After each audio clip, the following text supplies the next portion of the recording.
"This is it," said Hagrid, coming to a halt. "The Leaky Cauldron. It's a famous place." It was a tiny, grubby-looking pub. If Hagrid hadn't pointed it out, Harry wouldn't have noticed it was there. The people hurrying by didn't glance at it. Their eyes slid from the big bookshop on the side to the record shop on the other, as if they couldn't see the Leaky Cauldron at all. In fact, Harry had the most peculiar feeling that only he and Hagrid could see it. Before he could mention this, Hagrid had steered him inside. For a famous place, it was very dark and shabby. A few old women were sitting in the corner, drinking tiny glasses of sherry. One of them was smoking a long pipe. The little man in a top hat was talking to the old bartender, who was quite bald and looked like a toothless walnut. The low buzz of chatter stopped when they walked in. Everyone seemed to know Hagrid. They waved and smiled at him, and the bartender reached for a glass, saying, "The usual, Hagrid." "Can't, Tom. I'm on Hogwarts business," said Hagrid, clapping his great hand on Harry's shoulder, making Harry's knees buckle. "Good Lord," said the bartender, peering at Harry. Can this be?" The Leaky Cauldron had suddenly gone completely still and silent. "Bless my soul," whispered the old bartender. "Harry Potter. What an honor." He hurried out from behind the bar, rushed toward Harry, and seized his hand, tears in his eyes. "Welcome back, Mr. Potter. Welcome back." Harry didn't know what to say. Everyone was looking at him. The old woman with the pipe was puffing on it without realizing it had gone out. Hagrid was beaming.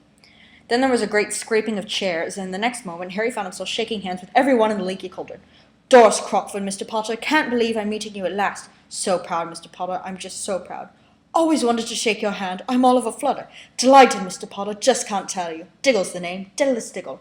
"I've seen you before," said Harry, as Diddlus Diggle's top hat fell off in his excitement. "You bowed to me once in a shop." "He remembers!" cried Diddlus Diggle, looking around at everyone. "Did you hear that? He remembers me!"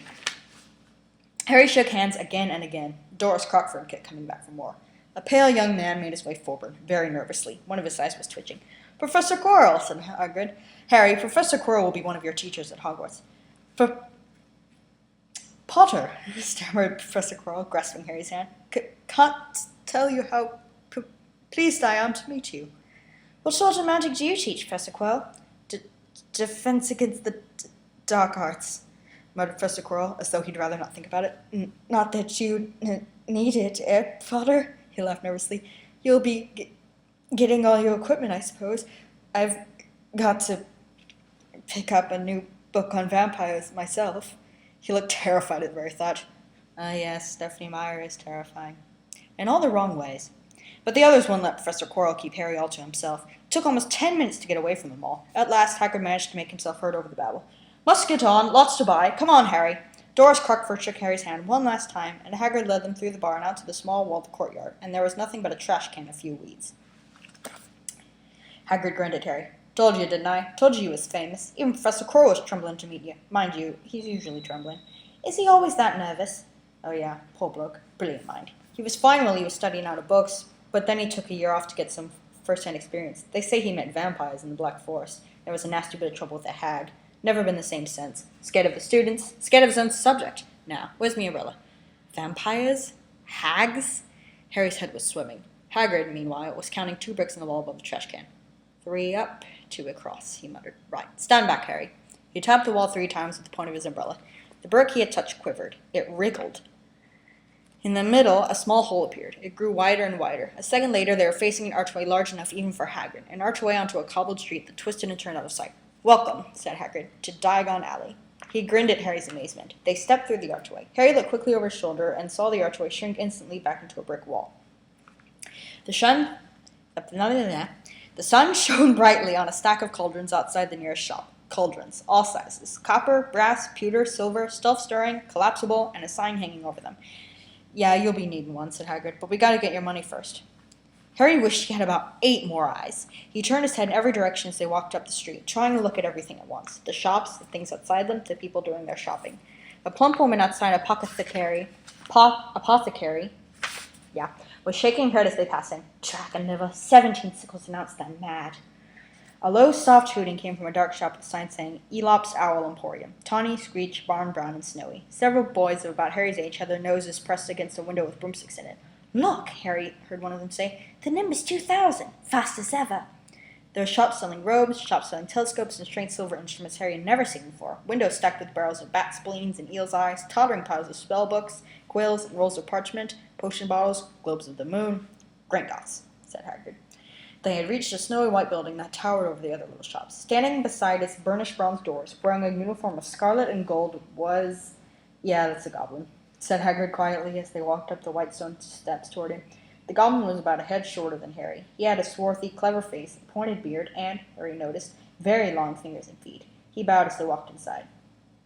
Now they were facing a second pair of doors, silver this time, with words engraved upon them. Enter, stranger, but take heed of what awaits the sin of greed. For those who take but do not earn must pay most dearly in their turn. So if you seek beneath our floors a treasure that was never yours, thief, you have been warned, beware of finding more than treasure there. Like I said, you'd be mad to try and rob it, said Hagrid. Are you taking notes? A pair of goblins bowed them through the silver doors, and they were in a vast marble hall. About 100 more goblins were sitting on high stools behind a long counter, scribbling in large ledgers, weighing coins in brass scales, examining precious stones through eyeglasses. There were too many doors to count leading off the hall, and yet more goblins were showing people in and out of these. Hagrid and Harry made for the counter. Morning, said Hagrid to a free goblin. We've come to take some money out of Mr. Harry Potter's safe. You have his key, sir. Got it here somewhere, said Hagrid, and he started emptying his pockets on the counter, scattering a handful of moldy dog biscuits over the goblin's book of numbers. The goblin wrinkled his nose. Harry watched the goblin on their right weighing a pile of rubies as big as glowing coals. Got it, said Hagrid at last, holding up a tiny golden key. The goblin looked at it closely. That seems to be in order. And I've also got a letter here from Professor Dumbledore, said Hagrid importantly, throwing out his chest. It's about the you-know-what in Vault 713. The goblin read the letter carefully. Very well, he said, handing it back to Hagrid. I will have someone take you down to both vaults. Griphook! Sorry. Okay. Griphook was yet another goblin. Once Hagrid had crammed all the dog biscuits back inside his pockets, he and Harry followed Griphook toward one of the big doors leading off the hall. What's the you-know-what in Vault 713? Harry asked. Can't tell you that, said Hagrid mysteriously. Very secret. Hogwarts business. Dumbledore's trusted me. More than my job's worth to tell you that. Griphook held the door open for them. Harry, who had expected more marble, was surprised. They were in a narrow stone passageway lit with flaming torches. It sloped steeply downward, and there were little railway tracks on the floor. Griphook whistled, and a small cart came hurtling up the tracks towards them. They climbed in, Hagrid with some difficulty, and were off. At first they just hurtled through a maze of twisting passages. Harry tried to remember. Left, right, left, middle fork, right, left, but it was impossible. The rattling cart seemed to know its own way, because Griphook wasn't steering. Harry's eyes stung as the cold air rushed past them, but he kept them wide open. Once, he thought he saw a burst of fire at the end of the passage and twisted around to see if it was a dragon. But too late. They plunged even deeper, passing an underground lake where huge stalactites and stalagmites grew from the ceiling and floor. I never know, Harry called to Hagrid over the noise of the cart. What's the difference between a stalagmite and stalactite? Stalagmite's got an M in it, said Hagrid. And don't ask me questions just now. I think I'm going to be sick. For those of you who are wondering, stalactites are hang from the ceiling, and stalagmites come from the floor. So, yeah. He did look very green, Hagrid did, and when the cart stopped at last beside a small door in the passage wall, Hagrid got out and had to lean against the wall to stop his knees from trembling. Griphook unlocked the door. A lot of green smoke came billowing out, and as it cleared, Harry gasped. Inside were mounds of gold coins, columns of silver, heaps of little bronze nuts. All yours, smiled Hagrid.